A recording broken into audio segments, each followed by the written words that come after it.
Oke, baik. Assalamualaikum warahmatullahi taala wabarakatuh.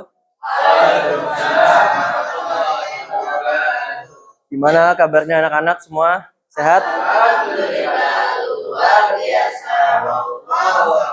Oke, pada pagi hari ini kita bertemu lagi dengan keadaan sehat walafiat. Sebelumnya Bapak ingin absen terlebih dahulu. Oke, yang pertama Abdul Hafiz, Rafli Aziz, Solahuddin. Ya, tolong dicatat yang nggak hadir ya. Sisanya hadir semua berarti. Oke. Sama Rima. Ya, tolong dicatat ya yang nggak hadir. Oke. Sebelumnya Bapak di sini ingin membahas tentang kurban dan tata cara menyembelih. Nah, sebelumnya Bapak ingin bertanya, kalian pernah nggak sih ngelihat prosesi ketika memotong hewan kurban? Pernah dong, ya kan, di masjid-masjid setempat pernah pasti kan. Dan Bapak ingin bertanya lagi, di sini siapa yang tahu tata cara menyembelih hewan tanpa menyakiti hewan tersebut? Oke, nggak apa-apa. Kita akan membahas buat di situ. Oke, slide selanjutnya. Nah, di sini ada pengertiannya. Jadi kurban itu berasal dari kata kuroba, yang berarti dekat. Nah, secara istilah itu menyembelih hewan ternak seperti apa? Sapi, kambing, apalagi? Domba, apalagi? Unta. Terus apa lagi? Ya, seperti itulah. Nah, pada hari yang dilaksanakan pada hari Idul Adha dan hari Tasyrik dengan tujuan ibadah, yaitu mendekatkan diri. Nah, makanya di sini kata kuroba itu berarti dekat. Maknanya apa? Yaitu untuk bertujuan mendekatkan diri kita kepada Allah Subhanahu wa taala.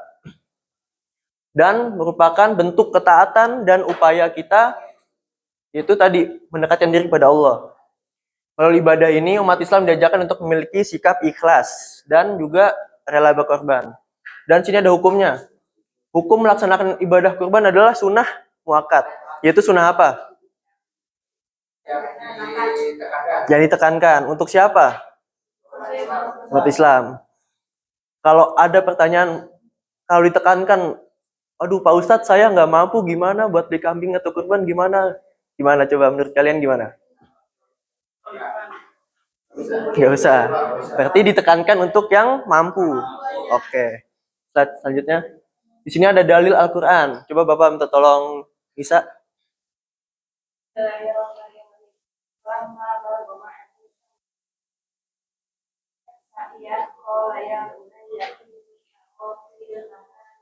Zaipi, tolong jangan berbicara.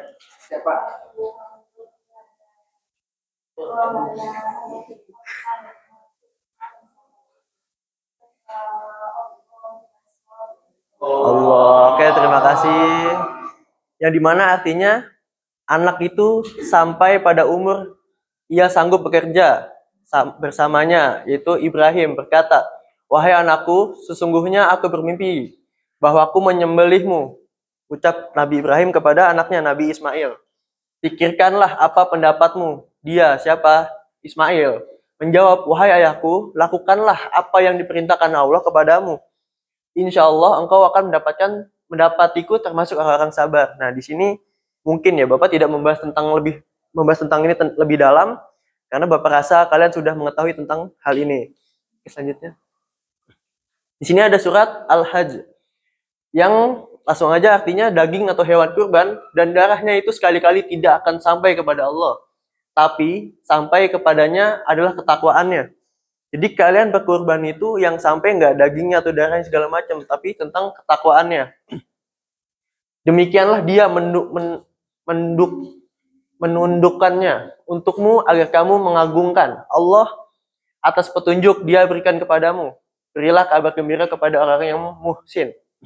Nah, di sini juga ada hadis yang mewajibkan berbuat baik, ihsan atau segala sesuatu jika kalian menyembelih dengan cara yang baik. Nah, Bapak langsung aja masuk ke tata cara penyembelihan hewan.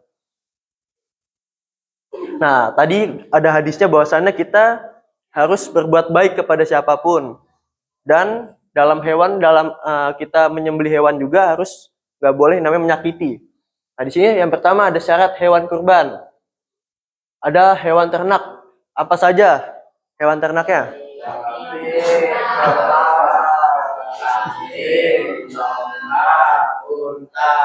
Boleh nggak, Pak? Saya ini kurban ayam, boleh nggak? Boleh nggak? Boleh nggak saya kurban kornet misalkan gitu? Boleh nggak? Nggak boleh. Di sini yang tertera sesuai syarat hewan kurban yaitu sapi, kerbau, domba, kambing atau unta. Dan mungkin kalau unta di Indonesia agak jarang ya. Adanya di sana. Lalu syarat kedua yaitu cukup umur kepada hewan tersebut. Umurnya sesuai 1 tahun atau 2 tahun kepada hewan-hewan tertentu. Yang ketiga sehat dan tidak cacat. Kambing jalannya lurus, nggak itu jalannya lah. Iya, nggak cengcot. Dan ini kan ini tertulis pincang, buta, dan terlalu kurus. Tahu kambing kacang nggak? Kambing kacang kan kecil ya, lebih kecil lagi dari kambing kacang. Berarti tidak sesuai dengan syarat hewan kurban. Dan sakit parah. Nah di sini udah jelas bahwasannya ini kambing nggak boleh atau hewan ini nggak boleh jadi hewan kurban. Dan ada satu lagi yang terlewat yaitu kupak bahasanya. Hewannya udah kupak apa belum? Tahu pernah dengar nggak? Hewannya dikupak apa belum nih? Nah, kupak ini bisa diartikan bahwasannya giginya sudah berganti gigi gitu pada hewannya. Kalau di kambing, ganti giginya yang sebelumnya apa jadi apa gitu. Itu termasuk bisa dibilang kupak. Ya gitu dah. Lalu ada syarat yang keempat. Hewan yang kita kurbankan yaitu milik kita sendiri atau diperoleh dengan cara yang halal. Tidak dengan APBN. Gitu. Gimana nih kita mau berkurban gitu kan? Harus sesuai dengan uang kita sendiri. Yang halal-halal, yang baik-baik. Allah Maha baik. Kita harus dengan yang baik-baik juga mendapatkan hal-hal yang untuk kebaikannya. Gitu. Gimana yang jelasin ya?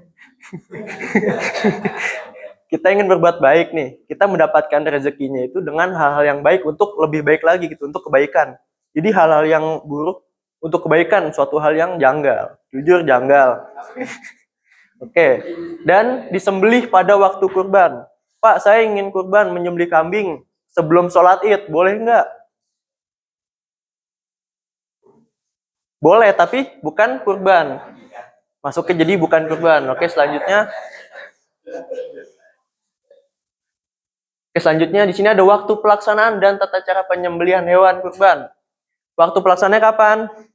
Pada tanggal 10 Dzulhijjah sampai 13 Dzulhijjah. Nah, di sini tertulis sebelum sholat Id bisa dibilang bukan kurban.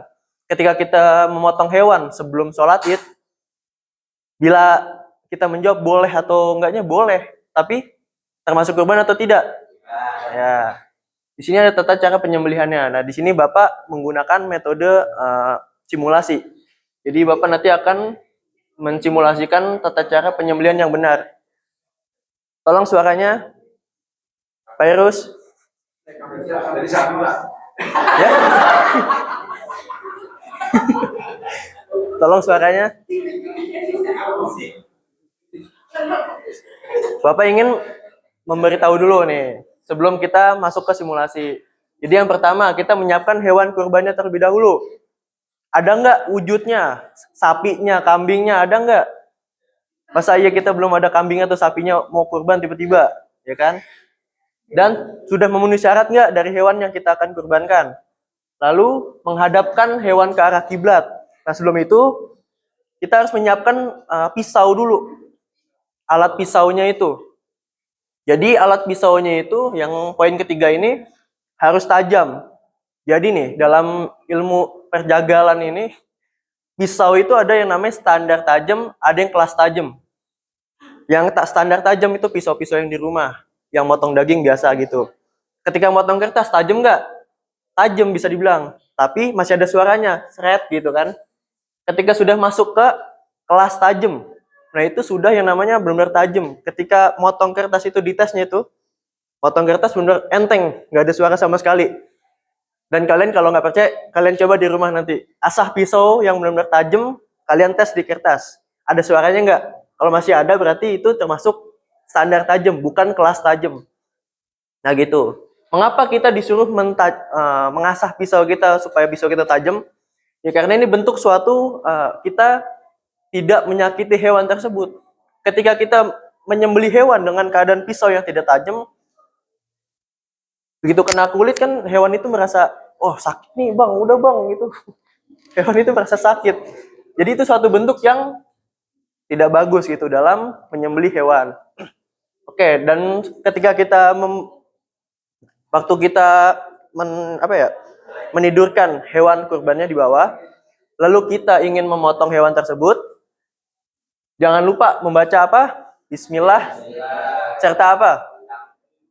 Gimana Lutfi, tolong contohkan takbirnya gimana? Oke, terima kasih. Menyembelih dengan cepat dan tepat, yaitu dalam menyembelih ada 3 hal yang penting, nggak boleh dilewatkan. Ketika kita memotong atau menyayat leher hewan itu, ada yang nggak boleh ketinggalan. Yang pertama apa? Kita harus memotong 3. Pertama apa? Saluran pernafasan.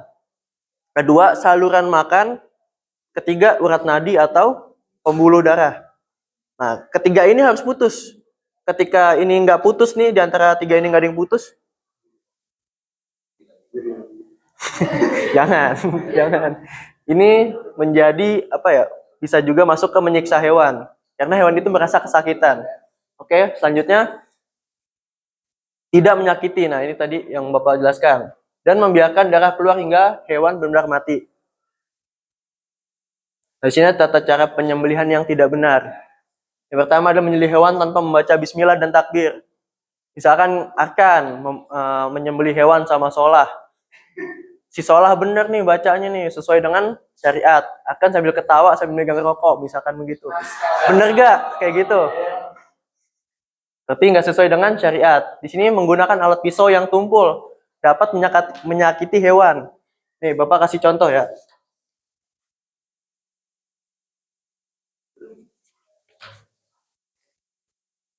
Jatuh alat contohnya. Bapak mencontohkan penggaris ini sebagai alat pisaunya.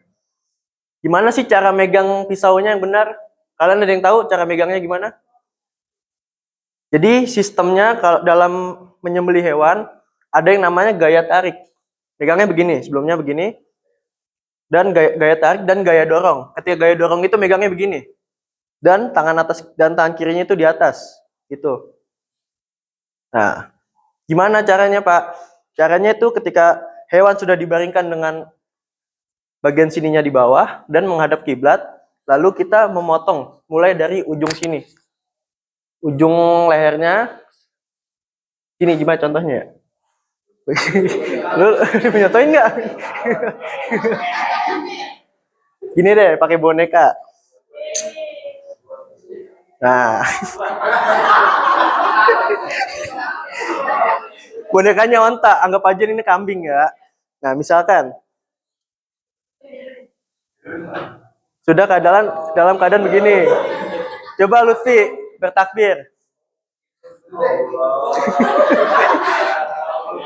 Kita pegang bagian sininya lehernya nih. Ini kan karena kecil ya, susah. Nah, kita posisikan 3 jari gini di bagian sininya.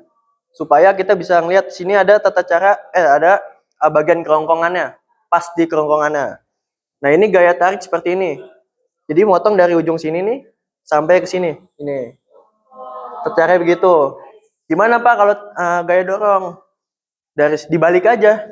Dari sini ke bawah dan naik lagi. Bila 3 tadi belum putus gitu. Jadi diutamakan pisaunya harus tajam supaya dari 3 tadi harus putus gitu loh. Oke? Paham? Oke. Next. Oke, sampai di sini ada yang ingin bertanya, ada yang belum jelas? Kalau nggak ada, Bapak ingin bertanya kepada kalian. Bapak tunjuk atau gimana nih? Spin. Coba dulu ya. Coba bilang stop. Stop. Coba Pak Irus. Ya. Nih, yang Pak Irus sudah pahami nih, yang Bapak jelaskan tadi, coba Pak Irus sebutin langkah-langkahnya dalam penyembelihan hewan ini. Apa saja ya, gitu sesuai syariat. Coba yang pertama, tentu hewan kurban harus memenuhi syarat. Ya, terus. Lalu alat hewannya harus kiblat. Ya. Ada alat potongnya, pisau Ya. atau golok, dan itu harus yang sangat-sangat tajam. Lalu ketika menyembelih, jari kita mencari urat daripada hewan tersebut, dan ketiga urat dari urat urat nadi, lalu saluran pernapasan. Ya. Terlebih saluran makanan itu harus putus. Ya. Oke, bagus jawabannya. Kedepannya kamu lebih bisa menjawab dengan bahasa-bahasa yang lebih bagus lagi, dengan contoh yang lebih baik lagi. Mungkin Lutfi akan jadi contohnya ke depannya. Oke, yang perempuan. Pertanyaannya sama. Bapak spin ya. Kalian bilang stop. Stop. Coba sih Pak. Iya, tadi pertanyaannya ini apa langkah-langkahnya dalam penyembelihan yang benar, hewan yang benar.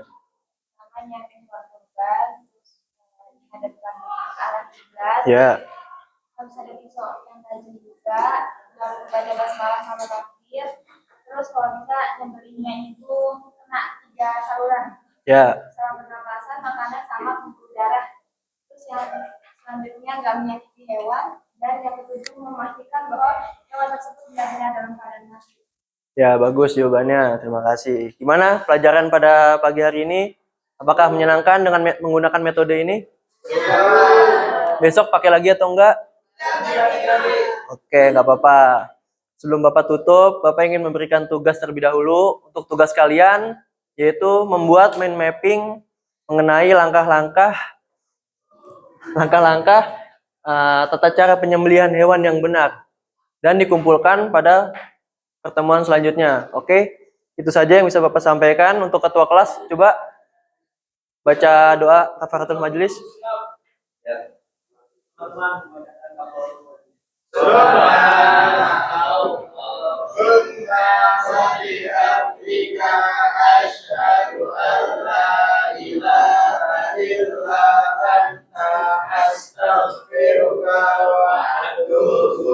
Oke, baik. Terima kasih atas perhatiannya. Kurang lebihnya mohon maaf. Wassalamualaikum warahmatullahi wabarakatuh.